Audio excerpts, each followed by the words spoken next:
Variable frequency drives, or VFDs, offer a method for controlling the speed of three-phase motors, providing soft start capabilities and overload protection.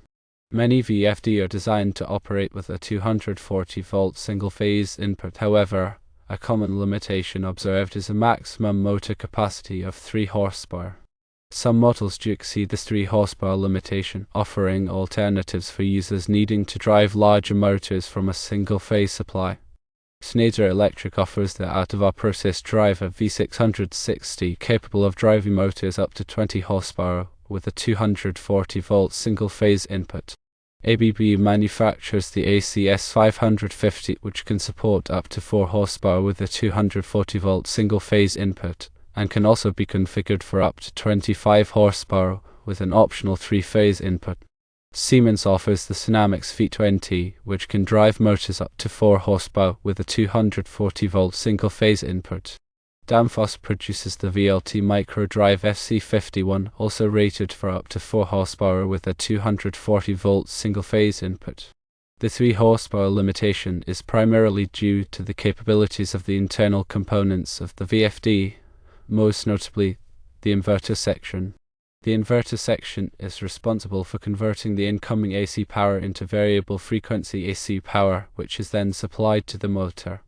This conversion process relies on high power transistors, often insulated gate bipolar transistors, or IGBTs, that rapidly switch the voltage on and off.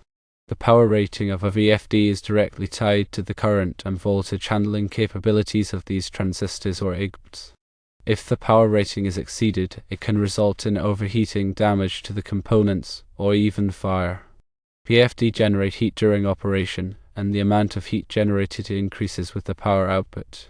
Higher power drives require more robust heat dissipation mechanisms to prevent overheating and ensure reliable operation. As the power requirements increase beyond 3 horsepower, the size and cost of the necessary components also increase significantly.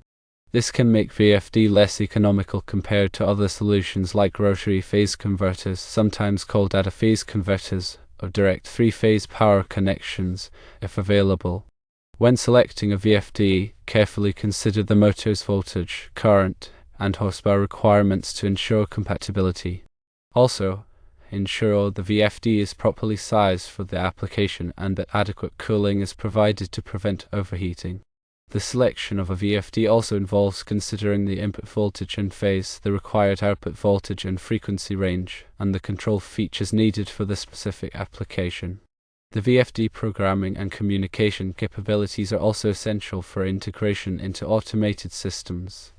Understanding the limitations of VFD, particularly the 3 horsepower limitation for many 240-volt single-phase input models, is crucial for selecting the most appropriate solution for a given motor control application. Considering alternatives like phase converters or direct 3-phase power is essential when dealing with higher horsepower motors. Regarding safety, always disconnect power to the VFD before performing any maintenance or troubleshooting. Ensure the VFD is properly grounded to prevent electrical shock hazards. Never operate a VFD in a wet or damp environment. Always follow the manufacturer's instructions for installation, operation, and maintenance. Furthermore, when installing a VFD, it is essential to use appropriately sized wiring and overcurrent protection devices to ensure safe and reliable operation. The wiring should be sized according to the National Electrical Code, NEC, or local electrical codes based on the VFD input and output current ratings. Overcurrent protection devices, such as fuses or circuit breakers, should be selected to protect the VFD and the motor from overload and short-circuit conditions. In addition, it is advisable to install surge protection devices on the VFD input power supply to protect it from voltage transients and surges. Surge protection can help prevent damage to the VFD internal components caused by lightning strikes or other electrical disturbances. When selecting a VFD, it is also essential to consider the ambient temperature and altitude of the installation location. VFD are typically rated for operation within a specific temperature range, and exceeding this range can affect their performance and reliability. Similarly, altitude can affect the VFD cooling capacity as the air density decreases with increasing altitude. If the VFD is to be installed in a high-altitude location, it may be necessary to divert its output current to compensate for the reduced cooling. Furthermore, consider the VFD harmonic distortion characteristics. VFD can generate harmonic currents that can propagate through the electrical system and cause problems with other equipment. To mitigate harmonic distortion, harmonic filters or reactors can be installed on the VFD input or output. The selection of harmonic mitigation equipment should be based on a harmonic analysis of the electrical system. The grounding of the VFD and the motor is also crucial for safety and performance. The VFD should be grounded to a dedicated grounding electrode system to minimize the risk of electrical shock and to provide a low impedance path for fault currents. The motor should also be grounded to the same grounding electrode system to ensure equipotential bonding.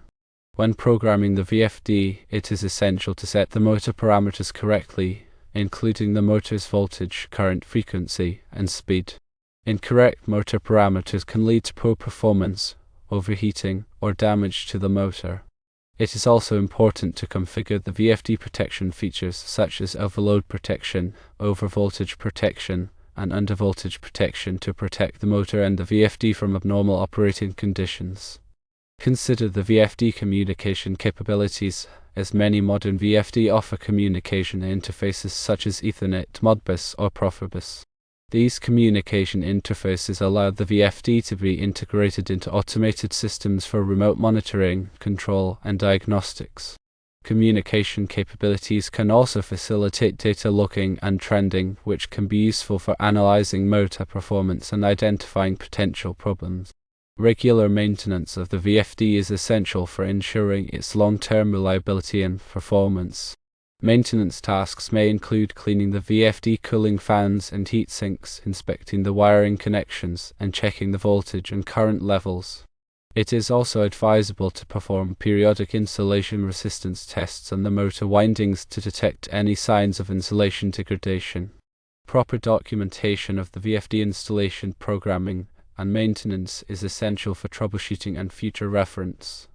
Documentation should include the VFD model number, serial number, wiring diagrams, parameter settings, and maintenance records. This documentation can be invaluable for diagnosing problems and ensuring that the VFD is properly maintained throughout its service life. The selection and application of variable frequency drives require a thorough understanding of electrical engineering principles, motor control techniques, and safety regulations. Proper planning, installation, programming, and maintenance are essential for ensuring safe, reliable, and efficient motor control. Always consult with qualified professionals for assistance with VFD applications and installations. Also, be sure to review the manufacturer's documentation thoroughly. Understanding the capabilities and limitations of VFD is crucial for achieving optimal motor control performance and minimizing the risk of equipment damage or personal injury. The decision to use a VFD versus other motor control methods depends on various factors, including the application requirements, cost considerations, and energy efficiency goals.